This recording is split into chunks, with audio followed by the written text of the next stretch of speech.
Bonjour à tous. Aujourd'hui, je vais vous présenter une entreprise cotée en Europe, déployant et gérant une infrastructure énergétique cruciale en Inde.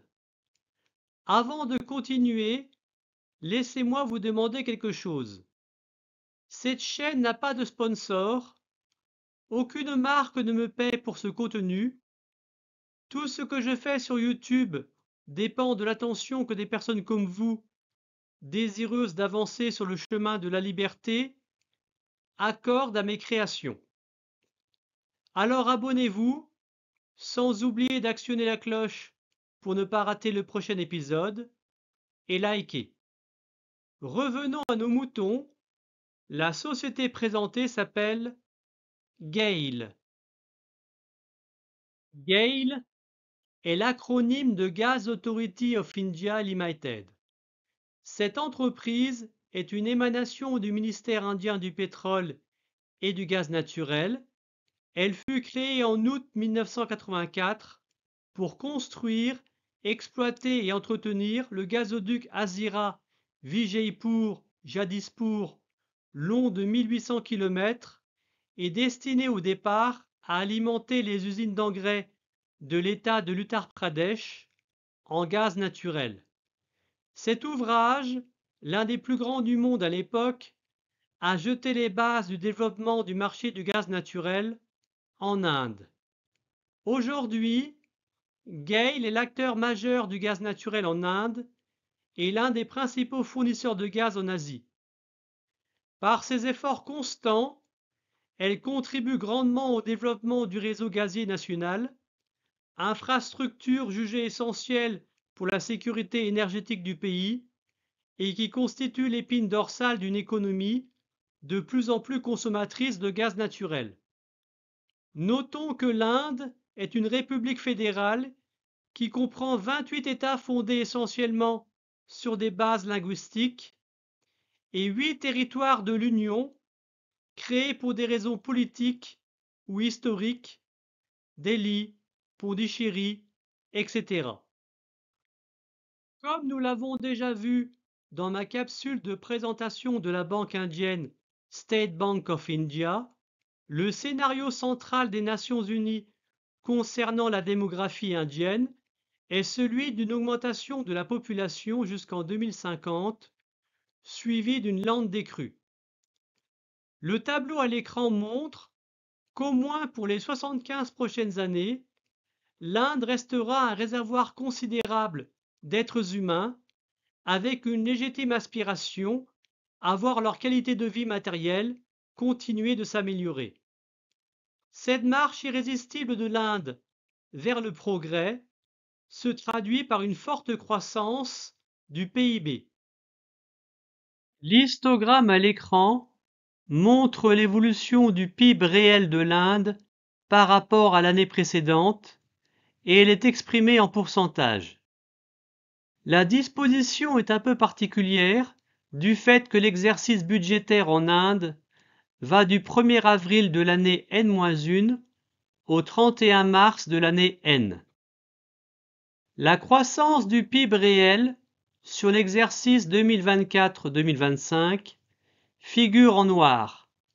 Il s'agit d'une estimation du Ministry of Statistics on Program Implementation, car elle est encore susceptible d'être révisée à la hausse ou à la baisse par ce même ministère.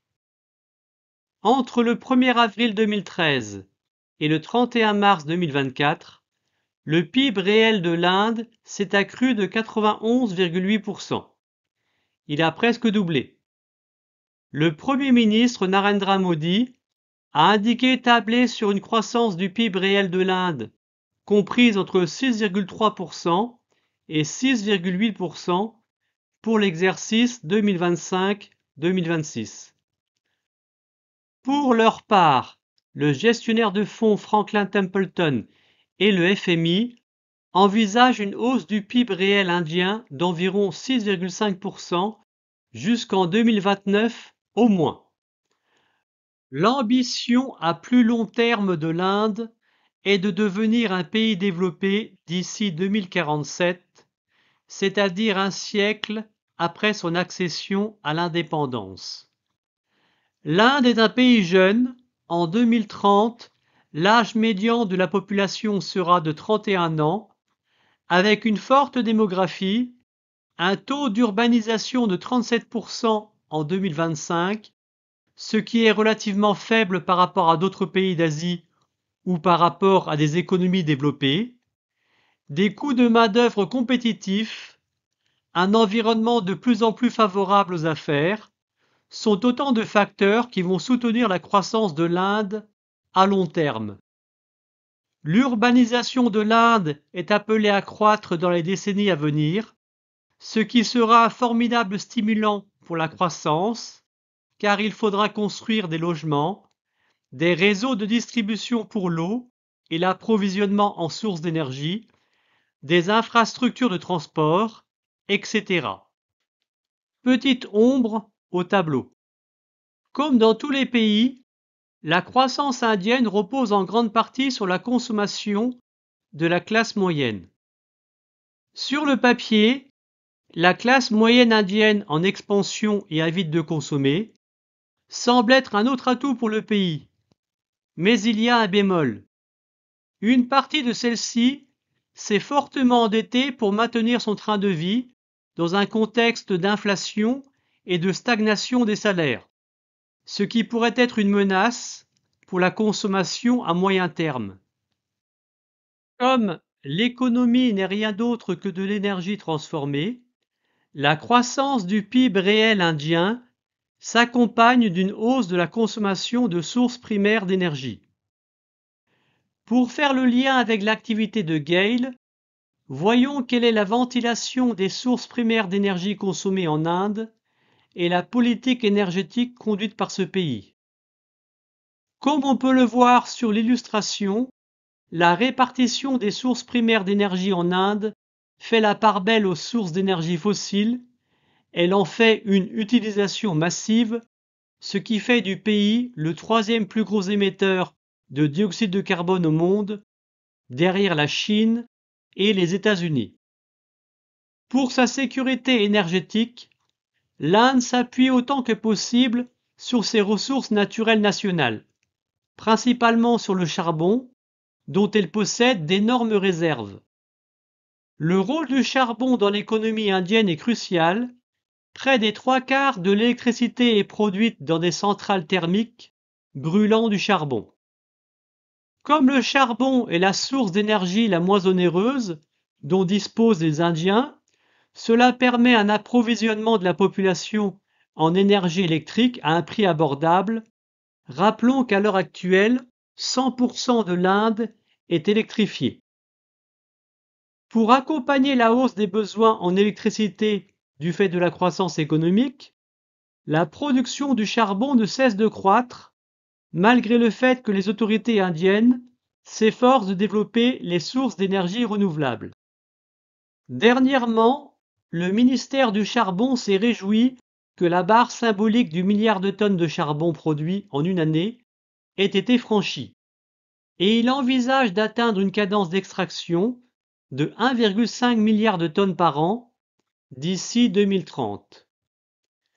Vis-à-vis des sources d'énergie renouvelables intermittentes, comme l'éolien et le photovoltaïque, les centrales au charbon indiennes jouent le même rôle que les centrales nucléaires en France ou que les centrales à gaz en Allemagne. Elles permettent d'équilibrer le réseau électrique. Bien que l'Inde soit déjà durement confrontée au changement climatique, le pays affronte des vagues de chaleur de plus en plus longues et de plus en plus étouffantes. Il s'est vendu 14 millions de ventilateurs l'an dernier, un record. Les autorités indiennes ont indiqué qu'elles ne sacrifieront pas la croissance économique à des objectifs climatiques. Pour rassurer les dirigeants occidentaux aux économies bien avancées dans la décarbonation, l'Inde s'est donné pour objectif d'atteindre la neutralité carbone à l'horizon 2070, soit 20 années après les autres pays. Cela ne mange pas de pain, l'Inde a décidé de se donner du temps.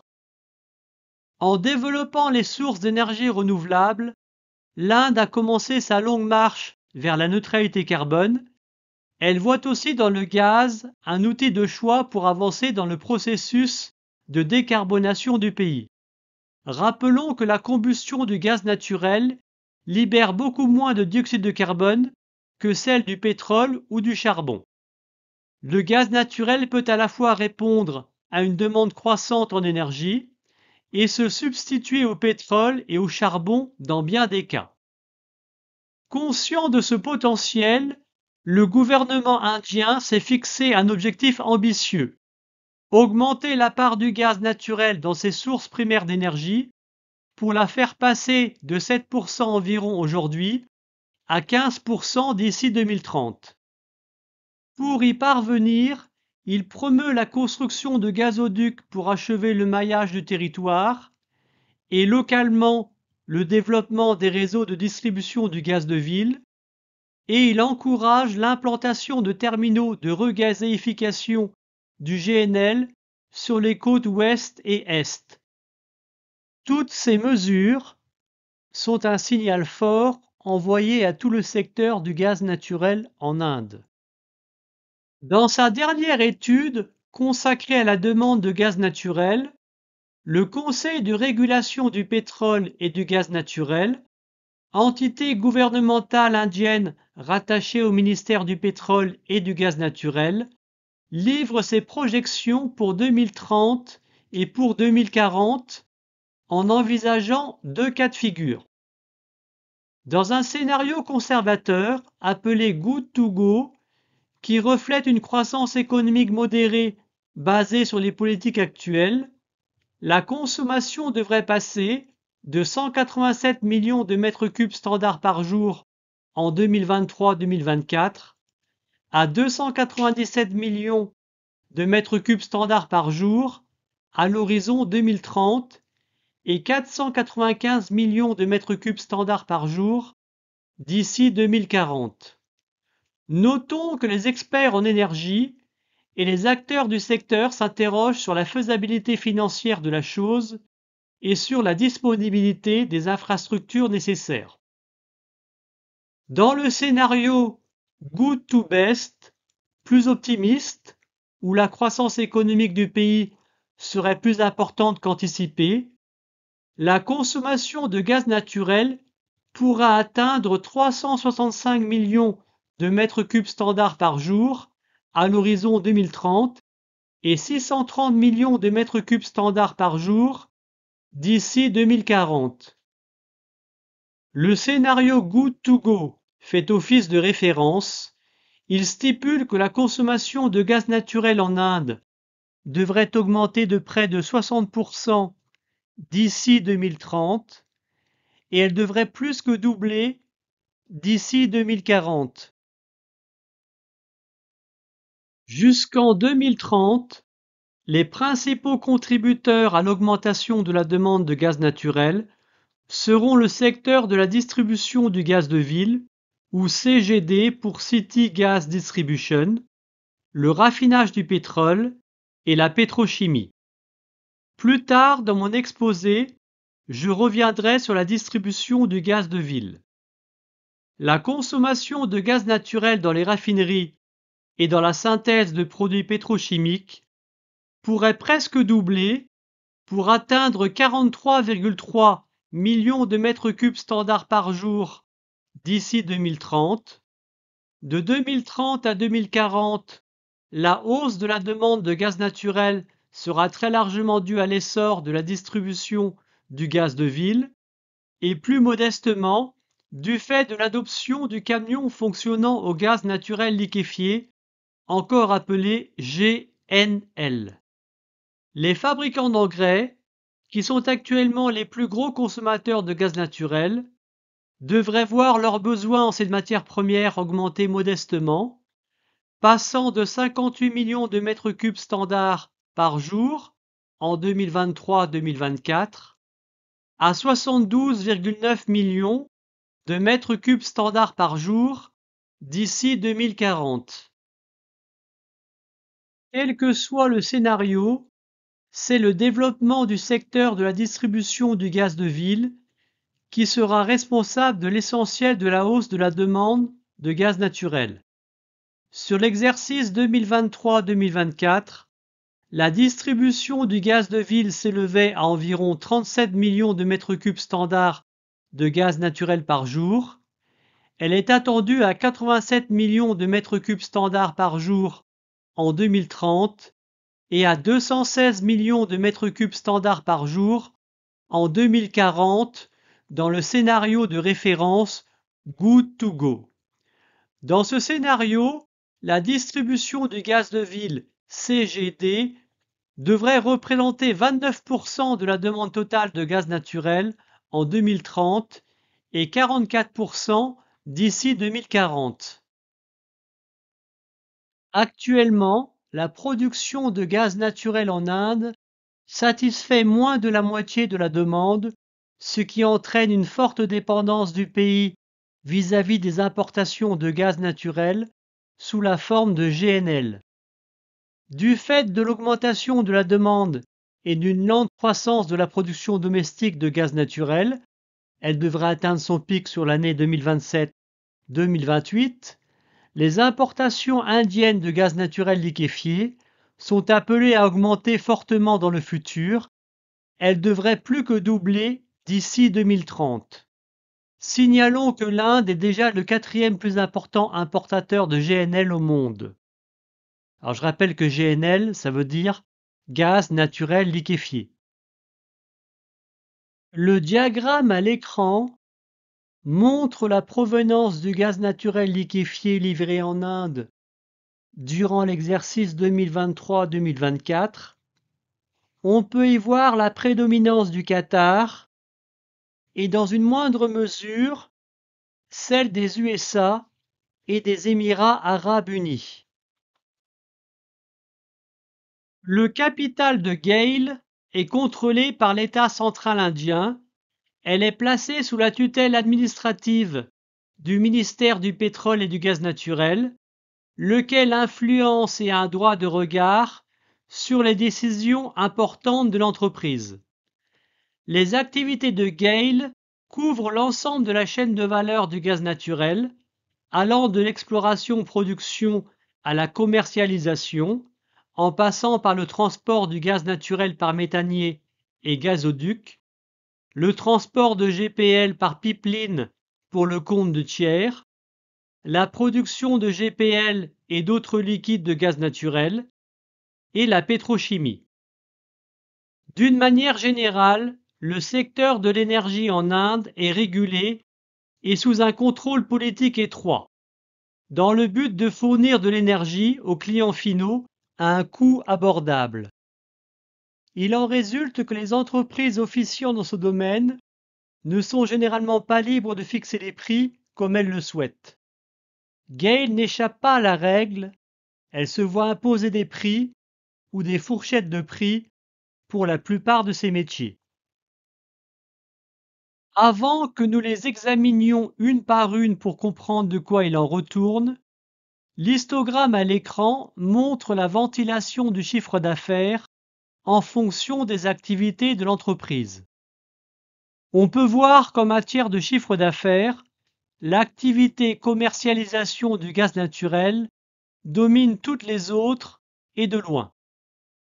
Dans le tour d'horizon des activités de GAIL, je ne parlerai pas des activités un peu marginales, comme la production d'énergie électrique avec le solaire et l'éolien, l'exploration et ou la production d'hydrocarbures en Birmanie, en Inde et aux États-Unis. L'activité transport du gaz naturel. Malgré la taille gigantesque de l'infrastructure mobilisée, par ordre d'importance du chiffre d'affaires, l'activité transport du gaz naturel par gazoduc en Inde continentale vient en second. GAIL transporte principalement le gaz naturel qu'elle a acheté pour l'acheminer vers ses clients, mais ses infrastructures sont ouvertes à des tiers.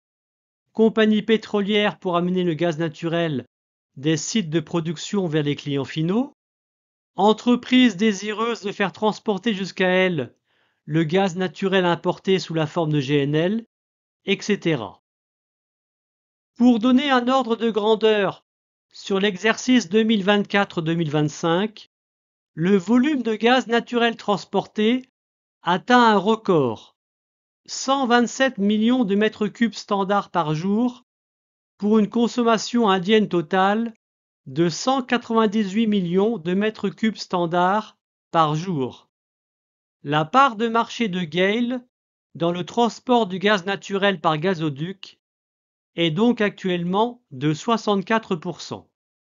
Les tarifs de transport du gaz naturel sont fixés par le Conseil de régulation du pétrole et du gaz naturel, une autorité en principe indépendante qui autorise aussi la construction et l'exploitation de gazoducs. Elle attribue aussi des licences pour le développement de réseaux de distribution de gaz dans les villes.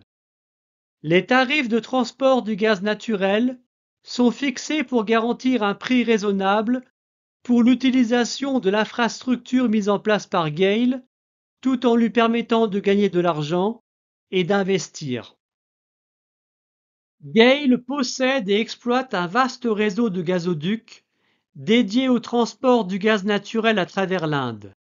Mis bout à bout, les gazoducs de GAIL s'étirent sur 16 421 km, traversent 20 États et sont susceptibles de transporter 209 millions de mètres cubes standards de gaz naturel par jour. Dans les faits, nous verrons qu'il y a encore de la marge avant que les infrastructures de transport de gaz naturel de GAIL soient pleinement utilisées. Pour fixer les idées, au 31 décembre 2024, le réseau gazier national indien se déployait déjà sur 25 124 km et des autorisations ont été délivrées pour la construction de nouveaux gazoducs pour qu'à terme, la longueur cumulée des conduites atteigne 33 475 km. GAIL n'est pas en reste, elle participe de ce mouvement avec des projets de pose de gazoducs pour le transport du gaz naturel à différents stades et sur une longueur totale de 3 466 km. L'exercice 2024-2025 a été particulièrement fructueux pour l'avancement de nos projets. GAIL a mis en service environ 277 km de gazoducs et posé 717 km de gazoducs. La carte à l'écran date un peu. Elle montre l'état du réseau de gazoducs de GAIL en septembre 2023. On peut cependant y voir les projets d'extension du réseau de transport du gaz naturel de GAIL. Le gazoduc Durgapur-Haldia, long de 294 km, devrait être terminé avant le 31 décembre 2025. La portion située entre Durgapur et Kolkata, c'est-à-dire Calcutta, est déjà opérationnelle. Il reste à terminer le tronçon allant jusqu'à Haldia. Un autre gazoduc, long de 253 km, reliant Dhamra à Haldia, est lui aussi bien avancé. Sa construction devrait être terminée avant la fin de l'année. Au niveau de la pointe sud de l'Inde, la pose des 322 km de conduite entre Krishnagiri et Coimbatore devrait aussi s'achever avant le 31 décembre 2025. Les 743 km du gazoduc Srikakulam-Angul auront été posés en décembre 2025. Le dernier tuyau du projet phare de GAIL, le gazoduc Mumbai-Nagpur-Jharsuguda, long de 1702 km et traversant presque l'Inde d'ouest en est, devrait être posé avant la fin du mois de septembre 2025, donc normalement c'est chose faite. Et pour terminer, la construction du gazoduc Gurdaspur-Jammu, long de 152 km, a déjà commencé. Il est prévu qu'il soit opérationnel en juillet 2026. L'activité transport du gaz naturel bénéficie d'un avantage concurrentiel énorme. Une fois qu'un gazoduc est construit, cela n'aurait aucun sens qu'un concurrent éventuel en construise un en parallèle. Pour identifier les gazoducs dont je viens de vous parler, vous pouvez faire un arrêt sur image. Une partie du gaz transporté par GAIL est issue de la regazéification du GNL. Actuellement, l'Inde compte 8 terminaux de réception du GNL qui soient opérationnels et ils se situent à Mundra, à Shahara, à Dahej, à Hazira, à Dabhol, à Kochi, à Chennai près des Nords, à Dhamra. Comme le montre le tableau ci-contre, ces installations de regazéification sont loin d'être utilisées à leur plein potentiel pour le moment. Mais cela viendra au fur et à mesure de l'accroissement des importations de GNL pour répondre à une demande sans cesse croissante. GAIL détient 93,5% de la société Konkan LNG Limited, qui est le propriétaire et le gestionnaire du terminal méthanier de Dabhol. GAIL est aussi actionnaire à hauteur de 12,5% de Petronet LNG Ltd, une entreprise centrale dans l'approvisionnement en GNL de l'Inde et qui possède les terminaux méthaniers de Dahej et Kochi. L'activité transport du GPL. À une échelle bien plus petite que le gaz, GAIL achemine également du gaz de pétrole liquéfié, GPL. Il s'agit d'un mélange de propane, C3H8, et de butane, C4H10, à l'état liquide. La société dispose de 2 pipelines. Le pipeline Jamnagar-Loni et le pipeline Vizag-Secunderabad, d'une capacité de transport cumulée de 4,58 millions de tonnes de GPL par an. Le pipeline Jamnagar-Loni, long de 1427 km, est capable de transporter 3,25 millions de tonnes de GPL par an vers des installations de stockage et de distribution situées dans le nord du pays. Ce pipeline prend en charge le GPL produit par la plus grande raffinerie de pétrole du monde, située à Jamnagar et exploitée par la holding indienne Reliance Industries Limited, le GPL produit dans la raffinerie de Vadimar, petite ville à 46 km de Jamnagar, et le GPL provenant du terminal d'importation d'Indian Oil Corporation à Kandla. Le Conseil de régulation du pétrole et du gaz naturel a donné son autorisation pour porter la capacité du pipeline Jamnagar-Loni à 6,5 millions de tonnes par an, soit un doublement de la capacité. Cette extension de la capacité de transport du pipeline Jamnagar-Loni doit être réalisée dans un délai de 3 ans. Quant à lui, le pipeline Vizag-Secunderabad s'étire sur 610 km. Il permet de transporter le GPL produit dans la raffinerie de pétrole d'Hindustan Petroleum Corporation Limited à Vizag vers les centres de consommation situés à Secunderabad ou dans ses environs. Cette conduite a la capacité de transporter 1,3 million de tonnes de GPL par an. Les tarifs de transport du GPL sont fixés par le Conseil de régulation du pétrole et du gaz naturel. Le Conseil de régulation du pétrole et du gaz naturel a organisé une consultation publique au sujet de la construction de 9 pipelines de GPL, d'une longueur cumulée de 3500 km et d'une capacité totale estimée à environ 4 millions de tonnes par an.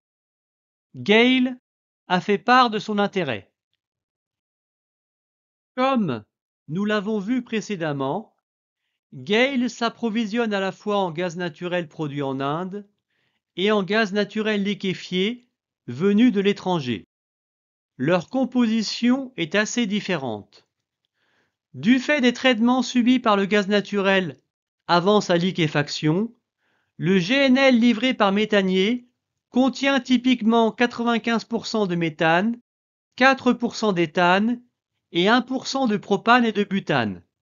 mais la composition du GNL dépend de son origine. Celui qui vient du Qatar est de très haute qualité, il contient environ 98% de méthane. Le gaz naturel produit en Inde est relativement riche en hydrocarbures plus lourds que le méthane, comme l'éthane, le propane et le butane, etc. Ce qui le rend précieux en tant que source d'espèces chimiques pour l'industrie pétrochimique ou pour la fabrication du gaz de pétrole liquéfié, encore appelé GPL. Séparer le méthane des autres hydrocarbures est une autre activité que GAIL mène dans ses usines de traitement du gaz naturel implantées à des endroits stratégiques de son réseau de gazoducs. Ainsi, GAIL peut maximiser la valeur économique de tous les constituants du gaz naturel empruntant ses tuyaux. Chaque année, GAIL extrait 1,4 million de tonnes d'hydrocarbures du gaz naturel.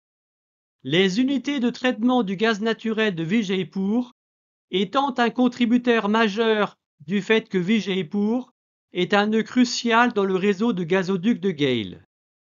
Les usines de traitement du gaz naturel sont au nombre de 7.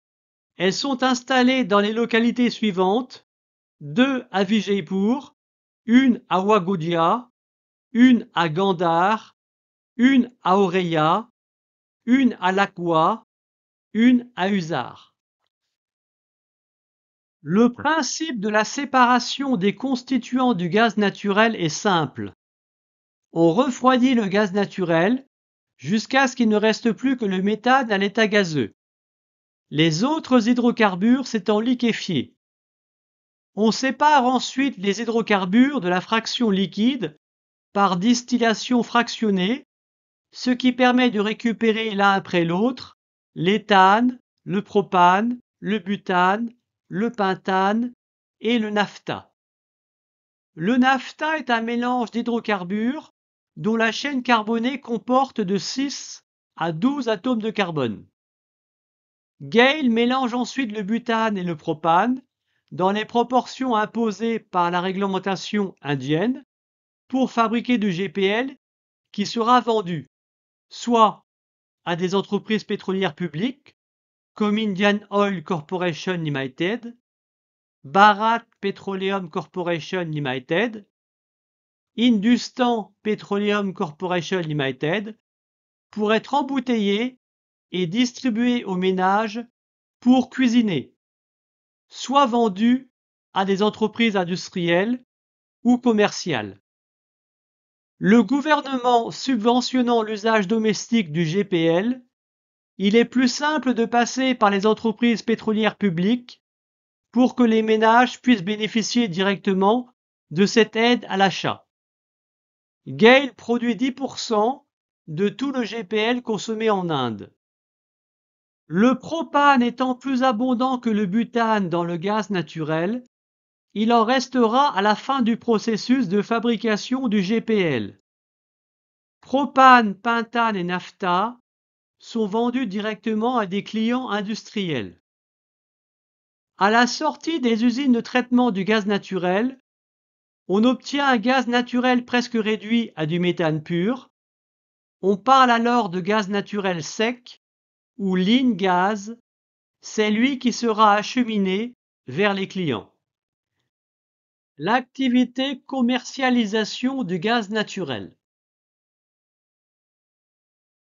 L'activité commercialisation du gaz naturel réalise l'essentiel du chiffre d'affaires de GAIL. Une partie des ventes de gaz naturel, 9%, est réalisée à l'extérieur de l'Inde. GAIL fait partie d'un consortium exploitant des gisements de gaz naturel situés dans 2 blocs offshore dans l'ancienne Birmanie. Ils produisent 15,33 millions de mètres cubes standards de gaz naturel par jour, servant à approvisionner la Birmanie et la Chine. GAIL exerce également une activité de distribution de gaz de ville en Chine, puisqu'elle détient 2,76% du capital de China Gas Holding. Elle est aussi actionnaire d'une entreprise distributrice de gaz de ville en Égypte, Fayum Gas Corporation, dont elle détient 19% des parts, via sa filiale singapourienne GAIL Global Singapore Pte Limited. GAIL fait du négoce de GNL et de l'arbitrage international de GNL. Sur l'exercice 2024-2025, l'entreprise a fait entrer 127,32 millions de mètres cubes standards de gaz naturel par jour dans ses gazoducs, mais elle n'en a vendu que 101,49 millions. La différence vient du fait que le service de transport de gaz naturel de GAIL est ouvert à d'autres entreprises, qu'entre l'injection du gaz naturel dans son réseau gazier et la vente aux clients, GAIL a extrait des espèces chimiques du gaz naturel pour les vendre à part. Sur le volume quotidien de gaz naturel vendu par GAIL, 9% l'est à l'étranger et 91% l'est en Inde. Avec les données à l'écran, on peut calculer que GAIL a vendu 92,38 millions de mètres cubes standards par jour de gaz naturel en Inde sur l'exercice 2024-2025. Sur la même période, 198 millions de mètres cubes standards de gaz naturel furent consommés chaque jour en Inde, ce qui fait que GAIL vend 47% de tout le gaz naturel consommé en Inde. L'autre enseignement que l'on peut en tirer concernant l'approvisionnement de GAIL en gaz naturel est que la production domestique y contribue à hauteur de 43%, tandis que le gaz naturel liquéfié ou GNL importé représente 57%. La marge commerciale de GAIL en Inde est intimement liée à la nature de ses sources d'approvisionnement en gaz naturel. Quand GAIL achète et revend une partie de la production domestique de gaz naturel indienne, cela peut se faire sous le régime APM ou sous le régime non-APM. Des pétrolières publiques comme ONGC ou Oil India Limited revendent une partie de leur gaz naturel sous le régime APM. APM signifie Administered Price Mechanism. Le prix de vente est fixé par l'État indien à un niveau bien inférieur au prix de marché. Généralement, ce gaz naturel provient de champs anciens et peu complexes, c'est-à-dire faciles à exploiter, pour lesquels les coûts d'exploration et de développement ont eu le temps d'être amortis. GAIL achète ce gaz estampillé APM et le fait transiter par ses usines de traitement de gaz naturel. Le gaz naturel sec obtenu sera revendu à des industries que le gouvernement veut soutenir, comme les fabricants d'engrais ou les entreprises de distribution de gaz de ville, au même prix d'achat que le gaz naturel de départ. Si on fait abstraction du fait que des hydrocarbures ont été extraits du gaz naturel, en régime APM, GAIL ne gagne pas d'argent sur le commerce de la matière première, mais elle se rémunère en ajoutant une marge de commercialisation fixée par le gouvernement sur le gaz naturel sec. Tout cela vient en plus, évidemment, du tarif de transport. Même en régime APM, un second flux de revenus provient de la vente des hydrocarbures extraits du gaz naturel APM à des prix de marché, c'est-à-dire non réglementés. Ce mécanisme des prix administrés du gaz naturel est un outil de politique économique aux mains du gouvernement indien. GAIL achète également du gaz naturel non APM à des compagnies pétrolières publiques ou privées indiennes. Là, le prix de vente est fixé par une formule figurant dans le contrat de partage de production signé avec les autorités indiennes. Les gisements concernés sont souvent plus récents et plus complexes à exploiter. Au coût d'achat du gaz naturel non APM, GAIL ajoute une marge de commercialisation généralement plus élevée que pour le gaz naturel APM. Tout cela vient en plus du tarif de transport. Bien que le prix de vente du gaz naturel non APM ne soit pas réglementé, le gouvernement garde la possibilité d'intervenir pour fixer des plafonds pour certains types de gaz naturel non APM. La catégorie MDP pour Market Determined Price est une sous-catégorie du régime non APM mise en place pour encourager les investissements dans l'exploration et l'exploitation de gisements dans des conditions difficiles, eau profonde ou ultra-profonde, haute pression et haute température, dans le but de moins dépendre des importations de GNL. Le régime MDP est une sorte de libéralisation totale du marché, où le producteur de gaz naturel est certes obligé de vendre sa production en Inde, mais il est libre de négocier son prix de vente avec les acheteurs du marché. 3% du gaz naturel acheté par GAIL provient des gisements en eau profonde exploités par Reliance Industries Limited et BP dans le bloc KGD6 situé dans le bassin de Krishna Godavari, et il l'a été sous le régime MDP. Comme nous l'avons vu, la production domestique de gaz naturel ne suffit pas. Pour répondre à la demande, GAIL doit importer du gaz naturel liquéfié. Pour satisfaire ses besoins en GNL, GAIL a conclu des accords d'approvisionnement à long terme, au moins 10 ans, avec des fournisseurs états-uniens, Cheniere Energy et Berkshire Hathaway Energy pour 5,8 millions de tonnes, ADNOC Gaz, filiale d'ADNOC, l'Abu Dhabi National Oil Company, etc. GAIL est désireuse de signer d'autres contrats long terme d'approvisionnement en GNL pour garantir la sécurité de son approvisionnement et la stabilité des prix. Mais elle conclut aussi des contrats d'approvisionnement en GNL sur le court terme, 5 à 10 ans, avec Qatar Energy par exemple. Elle achète aussi des cargaisons de GNL au prix spot du gaz naturel ou prix au comptant du gaz naturel, c'est-à-dire le prix du GNL pour une livraison immédiate, ce qui lui offre une certaine flexibilité et la possibilité de profiter de prix plus bas. Dans tous les cas, pour son approvisionnement en GNL, GAIL est exposé à des marchés où les prix sont libres.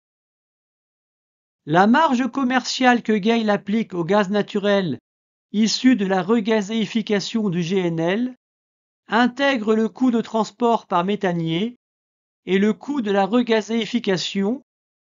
Elle est surveillée par les autorités de façon que le gaz naturel reste accessible aux clients industriels. Avec cette contrainte, dans la circonstance particulière où le prix au comptant, prix spot, du gaz naturel liquéfié passe significativement en dessous du coût d'achat du GNL via contrat, il se peut que GAIL soit contrainte de vendre son GNL regazéifié à perte. L'activité de commerce du gaz naturel issu de la regazéification du GNL comporte donc un risque de perte pour l'entreprise. Elle le gère en diversifiant géographiquement ses approvisionnements, car il n'y a pas de prix mondial pour le GNL, et si cela s'avère nécessaire, en achetant du GNL au prix spot pour diminuer le prix d'achat moyen de son GNL importé. GAIL dispose d'un portefeuille de contrats de fourniture de GNL représentant 16,5 millions de tonnes par an, ce qui correspond à l'injection dans son réseau gazier de 60 millions de mètres cubes standards de gaz naturel par jour. Pour le transport du GNL jusqu'en Inde, GAIL loue des méthaniers avec des contrats d'affrètement à long terme, mais récemment elle a fait la démarche de devenir copropriétaire de méthaniers existants. La répartition des ventes de gaz naturel de GAIL par secteur est la suivante. Sur l'illustration figure l'origine du gaz naturel vendu, ainsi que la consommation quotidienne de ces secteurs en gaz naturel, en millions de mètres cubes standards par jour. Sur l'exercice 2024-2025, les plus gros clients de GAIL ont été les fabricants d'engrais et les distributeurs du gaz de ville, deux secteurs prioritaires dans la politique énergétique du gouvernement et pour lesquels il n'hésitera pas à intervenir si les prix du gaz naturel deviennent trop élevés, car il s'agit de nourrir la population et de l'approvisionner en gaz naturel pour un usage domestique, chauffage, cuisson des aliments. Comme nous avons pu le voir précédemment, les projections pour 2030 et pour 2040 du Conseil de régulation du pétrole et du gaz naturel au sujet de la demande de gaz naturel en Inde indiquent un développement considérable du secteur de la distribution du gaz de ville. Mais qu'est-ce que la distribution du gaz de ville ou City Gas Distribution, CGD? Pour le moment, les autorités indiennes ont effectué un découpage de l'Inde continentale en 307 zones géographiques pour lesquelles les entreprises de distribution du gaz naturel ont répondu à des appels d'offres pour y construire, y exploiter et y développer un réseau de distribution de gaz. L'Inde peut ainsi progressivement aboutir à un maillage de plus en plus fin de son territoire, avec des conduites transportant le gaz naturel là où il est susceptible d'être utilisé. Pour chaque zone géographique, le Conseil de régulation du pétrole et du gaz naturel choisit la meilleure offre et accorde une licence pour y distribuer du gaz naturel pendant une période donnée, 25 ans par exemple. La distribution du gaz de ville, CGD, comprend la distribution du gaz naturel comprimé, CNG, pour les véhicules légers et les transports publics, bus, taxis, et l'acheminement du gaz naturel vers leurs clients, les particuliers, les commerces et les sites industriels en milieu urbain ou périurbain via un réseau de conduites souterraines, c'est ce qu'on appelle le Pipeline Natural Gas ou PNG. Bien évidemment, les sociétés de distribution du gaz de ville déploient leur réseau gazier en ville là où la densité de population est la plus élevée, tout en indiquant travailler à l'étendre en zone rurale, mais je crois que cela se fera beaucoup plus tard. Le gros de la croissance du secteur de la distribution du gaz de ville viendra de la vente du gaz naturel comprimé CNG et de la vente de gaz naturel aux petites unités industrielles. L'activité distribution du gaz de ville. GAIL ne se contente pas de vendre du gaz naturel aux distributeurs du gaz de ville, elle a elle-même une activité de distribution du gaz de ville dont elle fait un axe de développement majeur.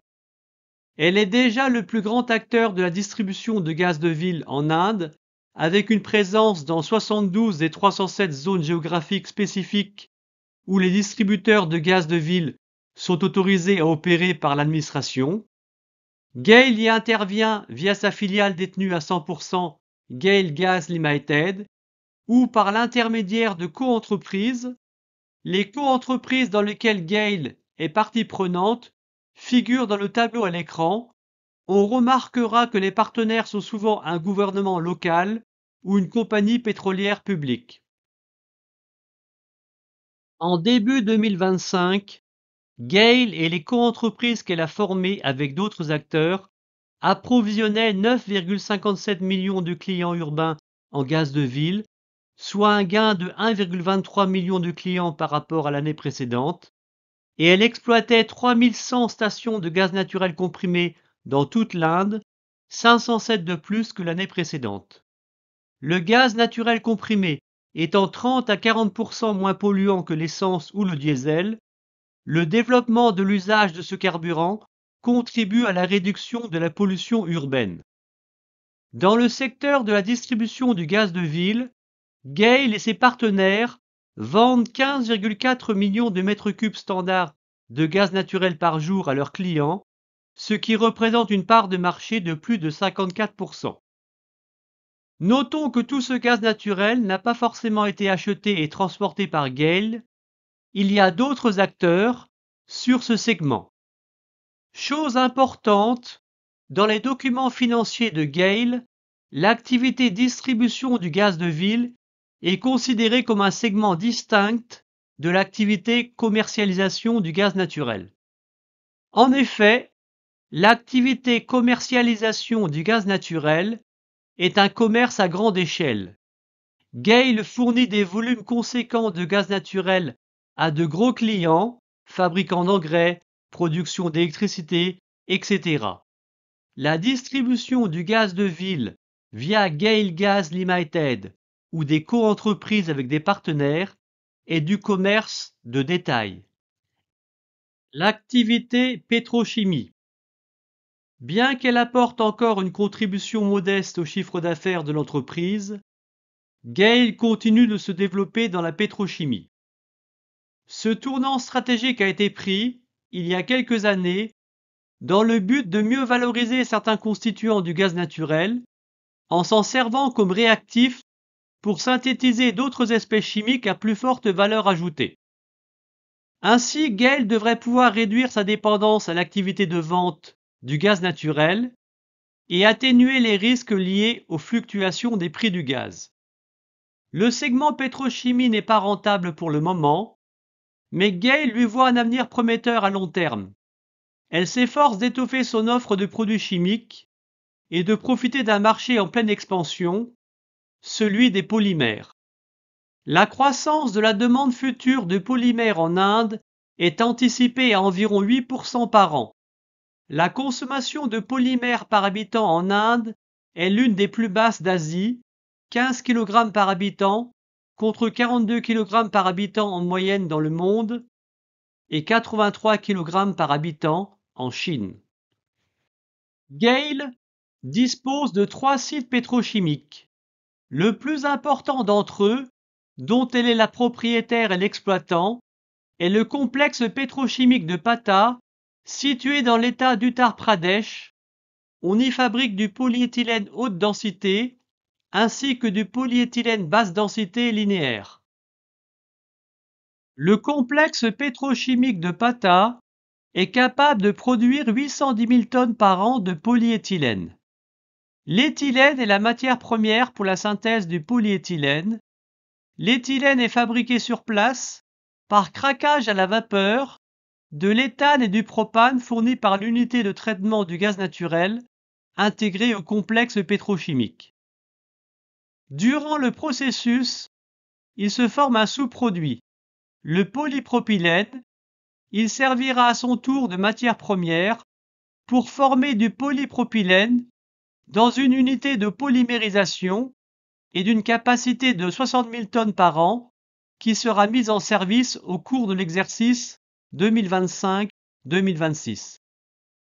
À partir du 15 janvier 2027, un pipeline long de 360 km et transportant de l'éthane et du propane entre l'usine de traitement du gaz naturel de Vijaipur et le complexe pétrochimique de Pata devrait entrer en service, ce qui optimisera l'approvisionnement en matières premières.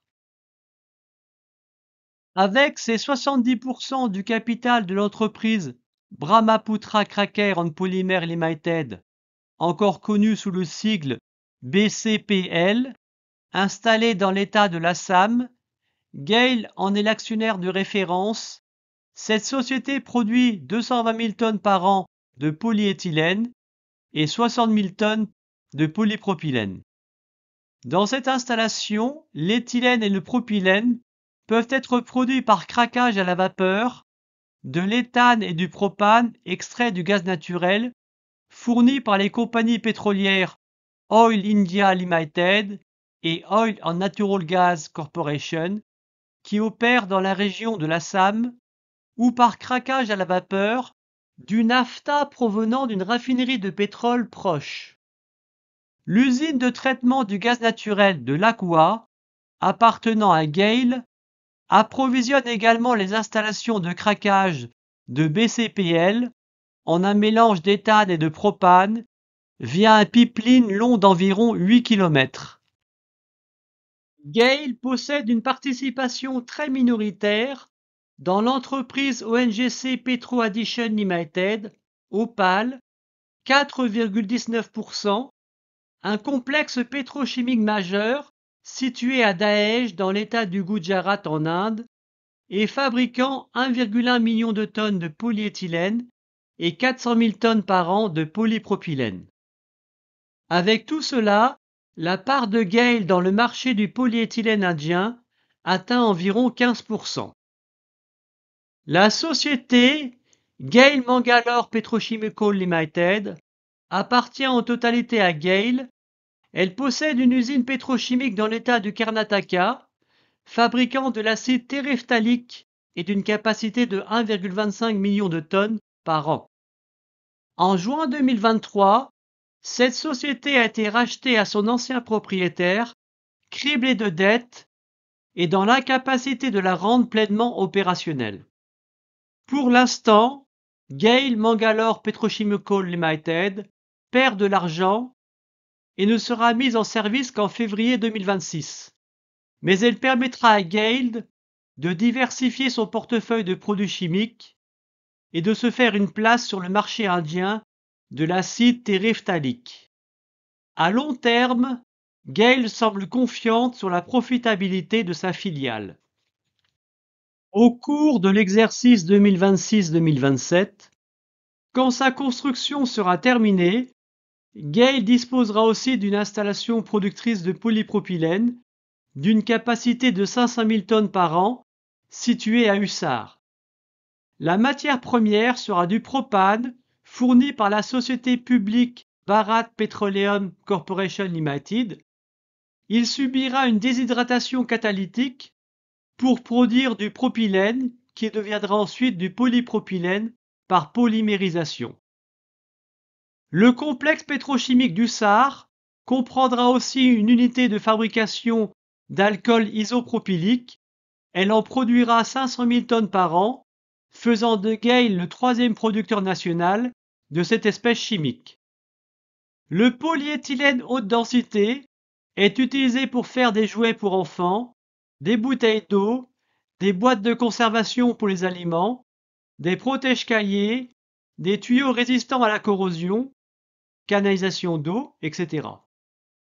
Le polyéthylène basse densité linéaire, plus souple, est adapté pour faire des sacs plastiques, des sachets, des films d'emballage alimentaire. Le polypropylène a beaucoup d'usages. Il sert à faire les pare-chocs, les tableaux de bord et les réservoirs à essence des voitures, les pots de glace, des fibres textiles, etc. L'acide téréphthalique peut servir à fabriquer une matière plastique appelée polyéthylène téréphtalate ou PET, des fils de polyester pour l'industrie textile, etc. Le tour des activités pétrochimiques de GAIL ne serait pas complet si je ne parlais pas des participations de GAIL dans des producteurs d'engrais.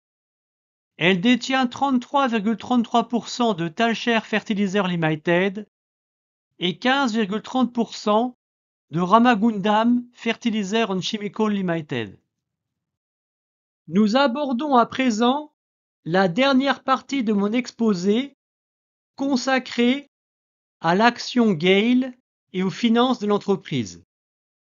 Bien qu'elle n'emploie que 5010 personnes en incluant l'équipe dirigeante, GAIL est une entreprise stratégique de par l'étendue de l'infrastructure gazière qu'elle possède et exploite et de par ses activités.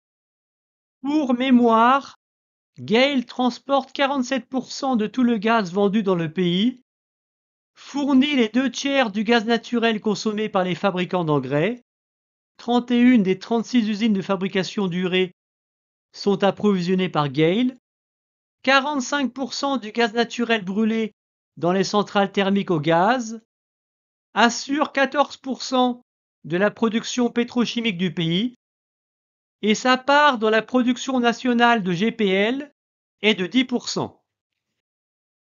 Au 31 mars 2025, c'est-à-dire à la date de fin de l'exercice 2024-2025, le capital de GAIL était composé de 6 575 643 actions ordinaires. Dans le tableau à l'écran figurent les actionnaires significatifs de l'entreprise ainsi que leur pourcentage de détention du capital. Avec 51,52% du capital de GAIL, les autorités indiennes contrôlent l'entreprise. Mais cette mainmise se trouve encore renforcée par le fait que les compagnies pétrolières ONGC et IOC sont elles-mêmes sous leur contrôle. Le chemin pour acheter l'action GAIL sur une bourse indienne est semé d'embûches. Heureusement, la société est cotée sous la forme d'un GDR à Londres, sous le symbole GAID. On peut voir également son code ISIN à l'écran. Chaque GDR est un certificat coté qui correspond à 6 actions ordinaires. 7 612 899 GDR ont été émis à Londres, ce qui correspond à 45 677 396 actions ordinaires, soit 0,69% du capital de GAIL. Compte tenu du nombre de GDR GAIL en circulation, il peut y avoir un manque de liquidité à l'achat ou à la vente. Passons à l'analyse financière de GAIL. Nous regarderons un peu dans le rétroviseur avant d'aborder les prévisions. Pour ce faire, on s'intéressera aux états financiers consolidés de GAIL, les seuls capables de donner une image fidèle de l'ensemble du groupe. Dans les tableaux sont présentés les chiffres d'affaires consolidés, c'est-à-dire tenant compte des contributions des filiales au prorata de la part de GAIL dans leur capital. Sans surprise, l'activité commercialisation du gaz naturel domine largement en matière de chiffre d'affaires, mais elle apparaît aussi être la moins profitable de toutes. La très bonne rentabilité des activités de transport saute aux yeux. Les tarifs de transport du gaz naturel et du GPL étant fixés par le Conseil de régulation du pétrole et du gaz naturel, le volume transporté apparaît comme un paramètre déterminant de la profitabilité des activités de transport. On comprend mieux pourquoi GAIL ambitionne d'augmenter sa capacité de transport du GPL. Le bénéfice net consolidé de GAIL pour l'exercice 2024-2025 atteignit 124,62 milliards d'INR, mais ce chiffre intègre un produit exceptionnel de 24,40 milliards d'INR dû au règlement favorable d'un litige. Si on ajuste le résultat net 2024-2025 pour ne pas tenir compte de cet exceptionnel, on obtient un résultat net ajusté de 106,17 milliards d'INR, en hausse de 7% par rapport à l'exercice précédent. Les 3 premiers mois de l'exercice décalé 2025-2026 furent décevants avec un bénéfice net consolidé de 23,69 milliards d'INR. Des vents contraires imprévisibles ont conduit l'entreprise à revoir fortement ses prévisions pour l'exercice 2025-2026. La société ne table plus que sur un volume transporté moyen de 127 millions de mètres cubes standards par jour, soit une stagnation du volume de gaz naturel transporté par rapport à l'exercice précédent. Le volume de gaz naturel transporté sur le premier trimestre fut particulièrement faible à 120,62 millions de mètres cubes standards de gaz naturel par jour. La saison chaude ne l'a pas été autant que prévu. Elle a aussi été plus courte qu'anticipée. Avec l'arrivée précoce de la mousson, la consommation d'énergie électrique pour la climatisation est donc restée modérée, entraînant une moindre demande de la part des centrales thermiques. Certaines usines d'engrais ont arrêté temporairement leur activité de façon prévue ou imprévue, Actuellement, elle fonctionne presque normalement. À cela s'ajoute une baisse de la demande des raffineries de pétrole et du secteur de la pétrochimie. En effet, la baisse du prix du pétrole et la bonne tenue du prix du GNL a rendu certaines alternatives au gaz naturel, comme le fioul pour les raffineries ou le naphtha pour les usines pétrochimiques, plus compétitives. Ceci m'apparaît conjoncturel, le prix du pétrole est bas et sera amené à remonter avec un pétrole de schiste états-unien semblant avoir atteint son pic de production. Concernant l'évolution du prix du GNL, la compagnie est optimiste. L'importante augmentation des capacités mondiales de liquéfaction du gaz naturel devrait modérer les prix du GNL au cours des 5 ou 7 prochaines années. Pour l'exercice 2026-2027, l'entreprise table sur un volume de gaz naturel transporté de 135 millions de mètres cubes standards par jour.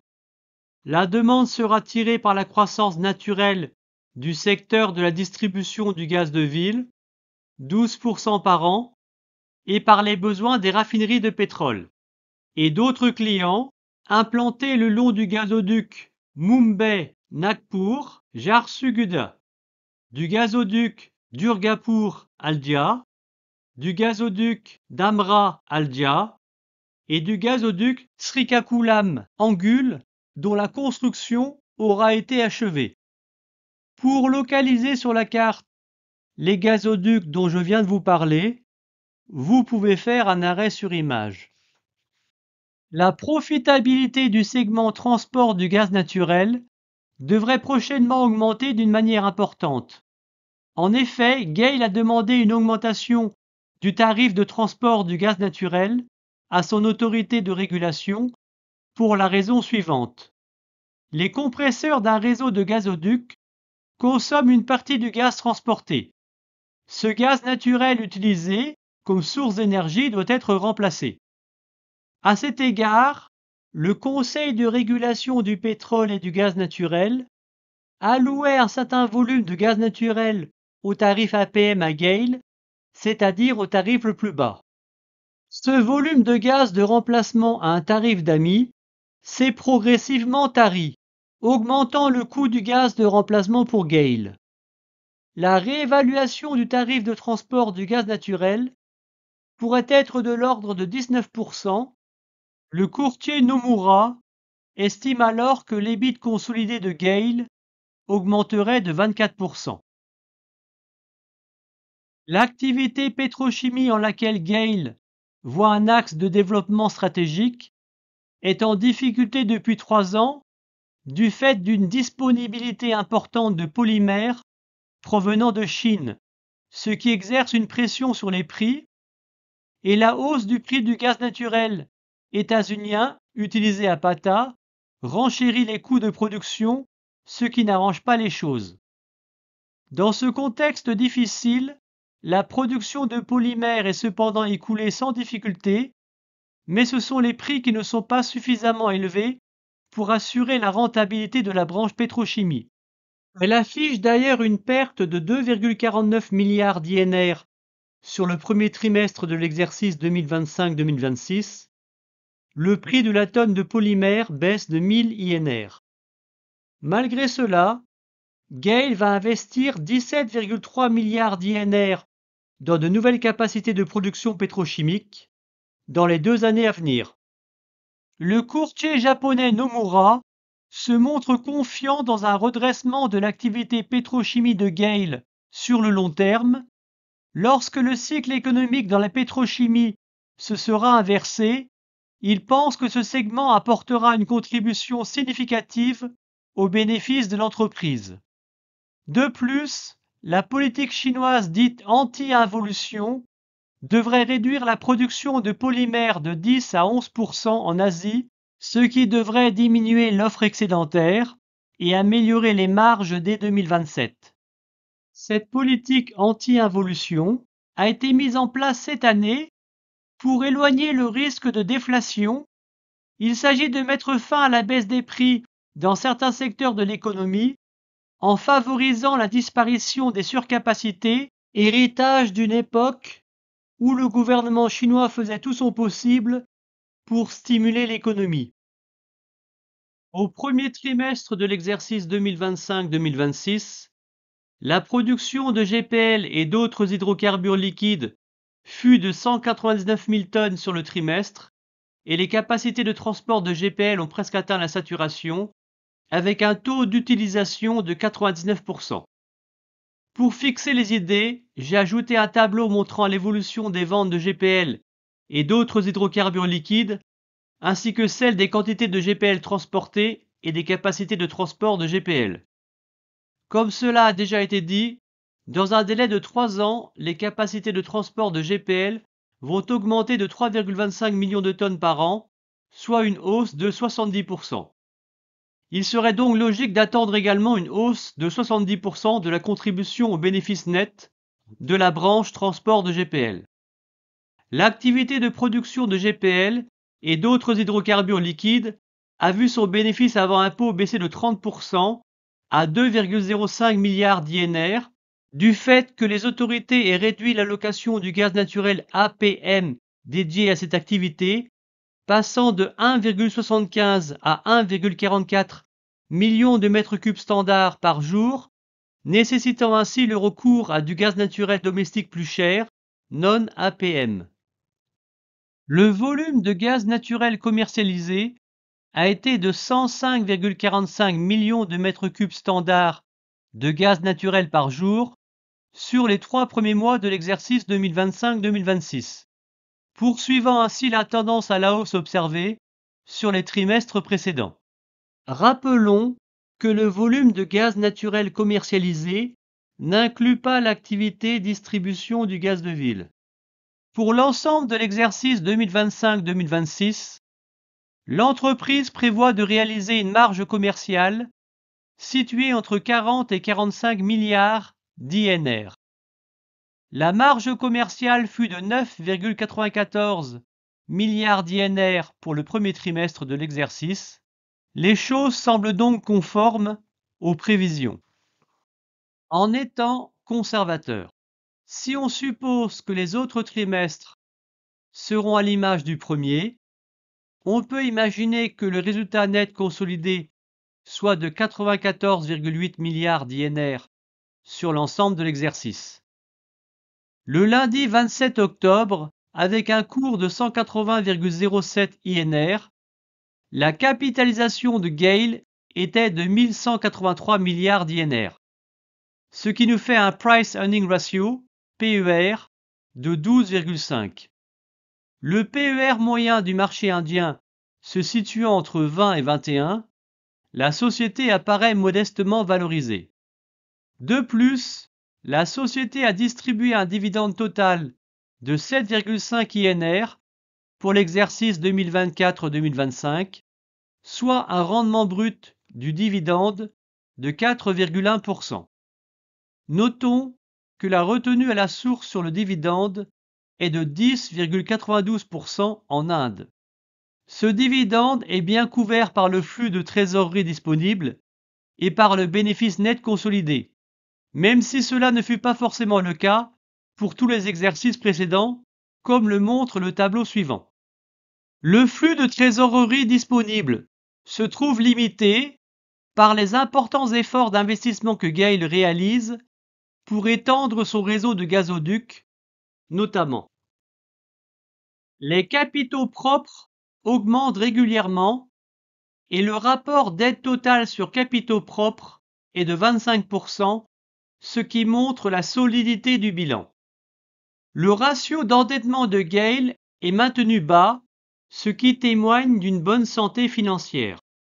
Les agences de notation Moody's et Fitch attribuent à la dette de GAIL la même note que pour l'Inde, c'est-à-dire Baa3 pour Moody's et BBB- pour Fitch, toutes les deux avec une perspective stable.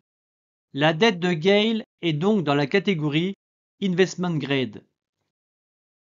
L'objectif de cours moyen à 12 mois, obtenu par compilation de l'avis de 30 analystes, est de 210,97 INR.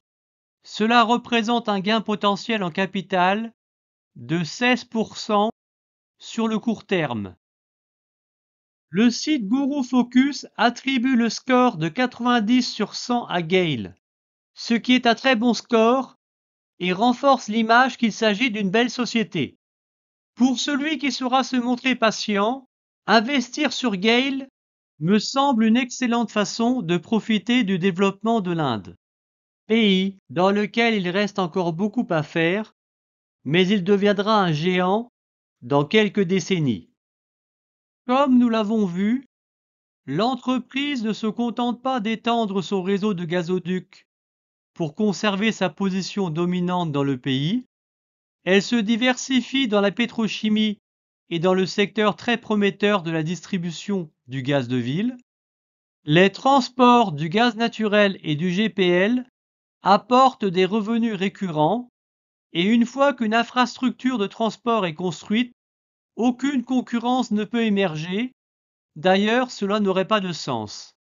Pour finir, Gale fait partie des rares sociétés indiennes cotées sur les marchés occidentaux.